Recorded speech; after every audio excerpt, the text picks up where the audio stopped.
अस्सलाम वालेकुम स्टूडेंट्स। आज हमारा लेक्चर नंबर 17 है जिसमें हम लॉजिकल डेटाबेस डिज़ाइन को देखेंगे। प्रीवियस लेक्चर का ज़रा ओवरव्यू लेते हैं। उसमें हमने डेटाबेस डिज़ाइन प्रोसेस को देखा था कि जो हमने अगर एक डेटाबेस को डिज़ाइन करना है तो उसके लिए जो डिफरेंट स्टेजेस हैं उसमें कौन कौन सी आती है। उसमें प्लानिंग थी, एनालिसिस थी, फिर आपके पास डिज़ाइन की स्टेजेस आ जाती हैं जो कि फर्दर डिवाइड होती थी लॉजिकल डेटाबेस डिज़ाइन और फिजिकल डेटाबेस डिज़ाइन में। फिर फाइनली इम्प्लीमेंटेशन और डेटाबेस रिपोजिटरीज की स्टेजेस थी। अब दो स्टेजेस जो डिज़ाइन की थी वो हमने इन नेक्स्ट दो लेक्चर्स में हमने वो देखनी है, डिटेल में देखेंगे हम कि लॉजिकल डेटाबेस डिज़ाइन में हम क्या करते हैं और फिजिकल डेटाबेस डिज़ाइन में हम क्या करते हैं। आज का हमारा टॉपिक लॉजिकल डेटाबेस डिज़ाइन पे होगा और हम ये देखेंगे कि उसमें डिफरेंट कंपोनेंट्स कौन से आते हैं, फिर इंपॉर्टेंट क्वेश्चन को भी देख लेंगे और शॉर्ट सी समरी भी हो जाएगी। अगर आपने हमारा चैनल नहीं सब्सक्राइब किया तो अभी सब्सक्राइब कर लें और ताकि आप कोई पुराने लेक्चर्स भी जो हैं वो भी मिस ना करें। सो लॉजिकल डेटाबेस डिज़ाइन हम किसे कहते हैं? Logical database design actually conceptual data model पे बेस्ड होता है। कंसेप्चुअल डाटा मॉडल का मतलब है कि जो हमने ईआर डायग्राम जो डिज़ाइन की होती है उसको हम कंसेप्चुअल डाटा मॉडल कहते हैं। सो उसकी बेस पे जो हम डेटाबेस डिज़ाइन करते हैं इस स्टेज में वो हमारे पास लॉजिकल डेटाबेस डिज़ाइन आ जाता है। ठीक है, इसमें हम मैक्सिमम पॉसिबल कोशिश करते हैं कि जितनी पॉसिबल हो सके हम डिस्क्रिप्शन डिटेल हम डाटा के रिलेटेड एक्सट्रैक्ट कर सकें। अब उसमें हम एंटिटीज़ आइडेंटिफाई कर लेंगे, एट्रीब्यूट्स आइडेंटिफाई कर लेंगे, डिफरेंट रिलेशनशिप्स होगी और डिफरेंट कीज़ हमारे पास प्राइमरी की फॉरेन की वो भी हम आइडेंटिफाई कर लेते हैं। अब इस स्टेज में जो कंपोनेंट्स हैं वो एक्चुअली वो भी फर्दर स्टेजेस में ही डिवाइडेड हैं। ठीक है, तो आपका हर कंपोनेंट जो है वो नेक्स्ट स्टेज के लिए यूज़ होगा। अब हम एक एक कंपोनेंट की डिटेल भी देख लेते हैं।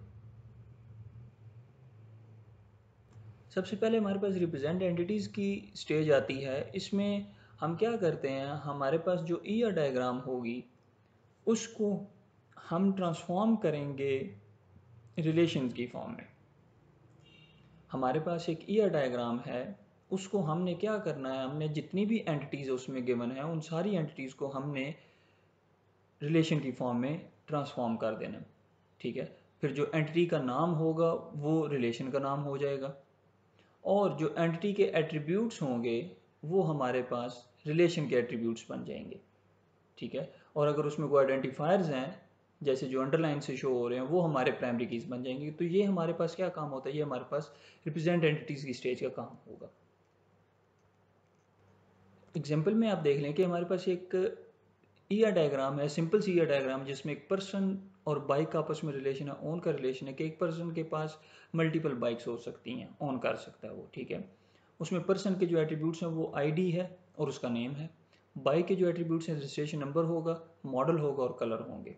ठीक है, तो हमने इस स्टेज में हमने क्या करना, हमने एंटिटीज़ को रिप्रेजेंट करना है रिलेशन की फॉर्म में। तो पर्सन की एक एंटिटी है तो पर्सन की एंटिटी आ गई, उसके एट्रीब्यूट्स की लिस्ट भी हमारे पास तैयार होगी। फिर इसी तरह बाइक की एंटिटी है तो बाइक के भी हमारे पास क्या हो गए, एट्रीब्यूट्स आ गए। अब जो आइडेंटिफायर थे उसके नीचे हमने अंडरलाइन लगाई हुई है ये शो करने के लिए कि ये प्राइमरी की है। फिर हमारे पास आगे रिलेशनशिप्स को रिप्रेजेंट करने की सेकंड स्टेज आती है। इस स्टेज में हम क्या करते हैं, हम हर जो रिलेशनशिप हमारे ये डायग्राम का होगा उसको हम रिलेशनल मॉडल में रिप्रेजेंट करेंगे। रिलेशन मॉडल का क्या मतलब है कि आपने जो प्रीवियस स्लाइड में आपने देखा कि हमने जो एक लिस्ट बनाई थी वो एक रिलेशन मॉडल की लिस्ट चल रही है। अब उसमें हमने रिलेशनशिप भी देख लिए थे कि पर्सन का बाइक के साथ ओन का रिलेशन था, वन टू मैनी का रिलेशन था। तो वो हमने उनको रिप्रेजेंट करना है उस लिस्ट में जो हमने प्रीवियस स्लाइड में तैयार की है। अब अगर तो वन टू मैनी का रिलेशन है तो आप क्या करोगे, आप जस्ट सिंपली एक फॉरेन की क्रिएट कर दोगे तो आपकी दो एंट्रीज आपस में कनेक्टेड हो जाएंगी। लेकिन अगर मैनी टू मैनी का रिलेशन है उसको अगर आप रिप्रेजेंट करने जा रहे हो तो आप एक थर्ड एक्स्ट्रा एक रिलेशन बनाओगे और उसमें दोनों की प्राइमरी कीज ऐड करके उनको फॉरेन कीज बना दोगे। सो दैट्स मीन अगर वन टू मैनी है तो सिर्फ एक फॉरेन की बनेगी, लेकिन अगर मैनी टू मैनी है तो एक और रिलेशन बन के आप उसमें दो प्राइमरी की ऐड करोगे जो कि फॉरेन कीज बन जाएंगी। अब इसमें आप देख सकते हैं कि हमारे पास पर्सन और बाइक का जो रिलेशन बन रहा था उसमें पर्सन था, एक बाइक थी। अब बाइक पर्सन, एक पर्सन के पास मल्टीपल बाइक्स हो सकती हैं तो हमने ये प्राइमरी की हमने इधर डाल दी बाइक की एंटिटी में रिलेशन में, तो वहाँ पे आके ये फॉरेन की बन गई। सो ये क्या था, ये चूँकि वन टू मैनी का रिलेशन था, तो इसलिए हमने सिर्फ एक फॉरेन की क्रिएट की है, तो इससे हमारे पास क्या हो गया, हमारे पास एक रिलेशन रिप्रेजेंट हो गया है।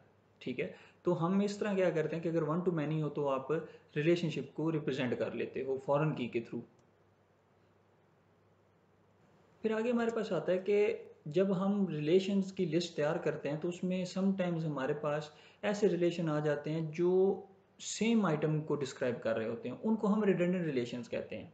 ठीक है, आपने लिस्ट तैयार की, उसमें मल्टीपल रिलेशन एक ही चीज़ को रिप्रेजेंट कर रहे थे, तो उसको आप क्या कहते हो, उसको रिडंडेंट रिलेशन कहते हो। तो इन रिडंडेंट रिलेशन को हमने क्या करना होता है, हमने रिमूव करना होता है यूजिंग मर्जिंग, कि हम मर्ज करके उन सारे रिलेशन को मर्ज करके एक बना दें, एक रिलेशन क्रिएट कर दें, ताकि जो रिडंडेंसी है वो रिमूव हो सके।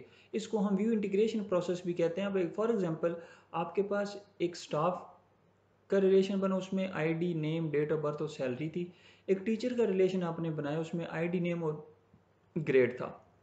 अब दोनों एक ही चीज़ को चूंकि रिप्रेजेंट कर रहे हैं, एक ही चीज़ को डिस्क्राइब कर रहे हैं, तो ये क्या है, ये रिडंडेंट रिलेशन है। आपने इन दोनों को क्या किया, आपने इन दोनों को मर्ज करके एक रिलेशन बना दिया, लेट्स से उसका नाम एम्प्लॉय रख दिया। अब उसमें आईडी भी आ गई, कॉम एट्रीब्यूट, नेम भी एट्रीब्यूट आ गया, डेट ऑफ बर्थ भी आ गई, सैलरी भी आ गई और ग्रेड भी आ गया। सो सारे एट्रीब्यूट जो ऊपर थे वो सारे आपने एक ही में ऐड कर दिए। तो इस तरह क्या हुआ, आपकी रिडेंडेंसी जो थी वो आपकी रिमूव हो गई है। फिर आपके पास नॉर्मलाइजेशन आ जाती है, लास्ट स्टेप जो होता है कि जब आप पहले से तीसरे स्टेप तक जा रहे होते हो, तो उसमें जनरली ये होता है कि आप रिलेशन ऐसे क्रिएट करते हो जिसमें आपका डाटा रिडंडेंट हो सकता है। प्रीवियस स्टेज में हमने ये देखा कि रिलेशन रिडंडेंट हो गए हैं, लेकिन आपका ऐसा भी केस आ सकता है कि जिसमें डाटा रिडंडेंट होना शुरू हो जाए। डाटा जब रिडंडेंट होता है तो उसमें हमने देखा था कि हमारे पास कुछ एरर प्रॉब्लम्स आती थी, जो कि जिसको हमने कहा कि जी डाटा डुप्लीकेट आपका हो सकता है। तो रिडंडेंट डाटा जब आपका होता है तो उसमें कुछ एनॉमलीज आती हैं, कुछ प्रॉब्लम्स आती हैं। तो वो प्रॉब्लम्स हमारे पास क्या करती हैं, वो हम उसको रिमूव कैसे करते हैं, उसको हम नॉर्मलाइजेशन के थ्रू रिमूव करते हैं। ठीक है, तो नॉर्मलाइजेशन हम कहते हैं किसे, हम जैसे ये कहते हैं कि process of dividing complex and larger relations into simpler and smaller relation to remove anomalies. Anomalies mean problems, कि हम क्या करते हैं, हम बड़े रिलेशंस को डिवाइड करते हैं छोटे रिलेशन में, जिसमें हमारे पास क्या होगा, एनॉमलीज रिमूव हो जाएंगी। सो ये सॉर्ट ऑफ जो हमारा प्रीवियस स्टेप था, जो मर्ज रिलेशन था, उसका ये ऑपोजिट चलता है। ठीक है, सो लॉजिकल डेटाबेस डिज़ाइन की चार ही स्टेजेस थी। रिप्रेजेंट एंटिटी से होते हुए हम रिप्रेजेंट रिलेशनशिप्स पे जाते हैं। रिप्रेजेंट रिलेशनशिप से हम क्या करते हैं, हम रिलेशन अगर उसमें कोई रिडंडेंसी आ गई तो हम उसको मर्ज करते हैं। अब अगर रिडंडेंसी रिमूव तो आपने रिलेशंस की कर दी, लेकिन अगर डाटा रिडंडेंट होना शुरू होगा तो उसको आप क्या करते हो, आप उसको नॉर्मलाइजेशन से रिमूव करते हो। अब इस स्टेज के बाद, नॉर्मलाइजेशन की स्टेज के बाद, आपके पास एक लिस्ट तैयार हो जाती है जिसमें आपके एंटिटीज़ और रिलेशनशिप सारे आ जाते हैं। सो आज के लेक्चर की बेस पे जो इंपॉर्टेंट क्वेश्चन बनता है वो जनरली लॉन्ग क्वेश्चन ही हमारे पास आता है कि जी लॉजिकल डेटाबेस डिज़ाइन प्रोसेस कैसे कहते हैं और उसके कंपोनेंट्स को एक्सप्लेन करें। अब चूंकि ये बड़ा इंपॉर्टेंट क्वेश्चन है, तो इसमें जो प्रीवियस स्लाइड में हमने डायग्राम देखी तो वो भी आपको आइडिया उसका भी होना चाहिए। सो स्टूडेंट, आज का लेक्चर हमारा इतना ही था। इसमें हमने लॉजिकल डेटाबेस डिज़ाइन देखा। हमने कहा कि जो हमारे पास कंसेप्चुअल मॉडल होता है उसकी बेस पे हमारे पास जो डिज़ाइन हम तैयार करते हैं वो लॉजिकल डेटाबेस डिज़ाइन कहलाता है। उसके जो कंपोनेंट्स हैं वो रिप्रेजेंट एंटिटीज़ होगा, कि आप ईयर डायग्राम से जितनी भी आपकी एंटिटीज़ हैं उनको रिलेशन में ट्रांसफॉर्म कर दें, एट्रीब्यूट्स आप एट्रीब्यूट की लिस्ट में डाल दें। ठीक है, फिर अगर आपस में उनका जो रिलेशनशिप एंटिटीज़ का होगा वो आप फॉरेन की, प्राइमरी की के रिलेशन से रिप्रेजेंट कर दें। फिर अगर रिलेशन आपके रिडंडेंट हो गए हैं तो उनको आप क्या करें, आप मर्ज कर सकते हैं। फिर आप फाइनली अगर डाटा रिडंडेंट होता तो आप नॉर्मलाइज कर दें। सो स्टूडेंट, अगर आपका इस लेक्चर में कोई भी क्वेश्चन हो तो आप नीचे वीडियो में कमेंट में पोस्ट कर सकते हैं। आप हमें चाहे तो ईमेल भी कर सकते हैं या व्हाट्सएप पे रब्ता कर सकते हैं। Thank you so much.